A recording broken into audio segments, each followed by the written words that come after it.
and our friend Bela Gandhi is joining us now from the Smart Dating Academy. Welcome back. Always good to have you. Thank you. This is great advice. And where do you begin if your heart has just been broken? First, remember, time really does heal all wounds. And if you do all the things we'll talk about today, within 3 months, you can start to feel a lot better. But just know, time. Okay, time is the key. And you start with number one, block them on social media. Why?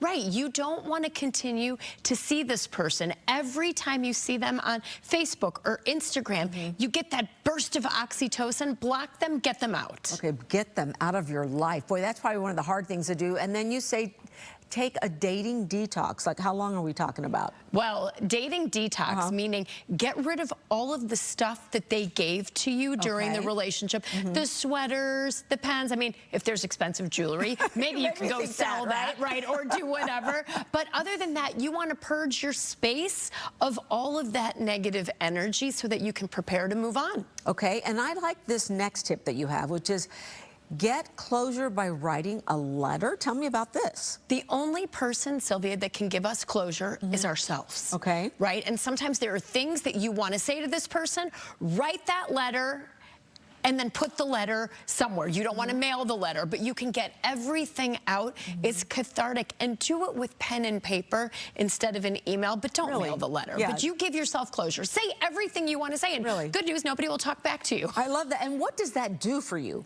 It gets it all out. It just gets it out. It gets it out, and then you get to look at it and go, why am I actually sad over this chump? Right. I'm done. Okay. And then 4 months later, when you're feeling better, you really appreciate that. Like, look how I felt. How did I ever get into that position? How did I get there? And when you see him on social media someday, you'll go, oh my God, what was I thinking? What was I thinking? Okay, next you say surround yourself with positive people. Yes, you're going to be sad, right? So you want people that will take your 50-second phone call to talk about the same thing, and people ultimately that will elevate you and bring you up. And then oftentimes people will go into this funk and they won't get out of the house. You say the key is to exercise and get out. Yes, you need the endorphins, you need the dopamine.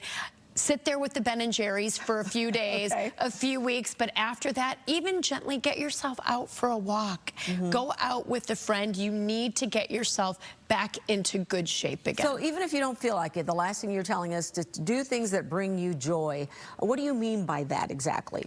What are things that make you happy? For some people, that's working out. For some people, that's gardening. It's volunteering, right? Giving back brings everybody joy. So make a list of those things and start to do those things. So what's the average time it takes? I know everybody's different, but in all of your studies that you do, is there like an average time that it takes for people to really feel good again?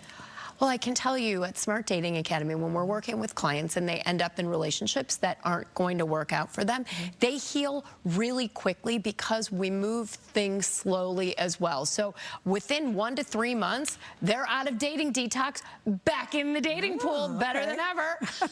That's because you're making sure they're taking care of themselves, right? 100%. Bela, thank you. Always great to see you. There's her website, all her information, smartdatingacademy.com. Thank you.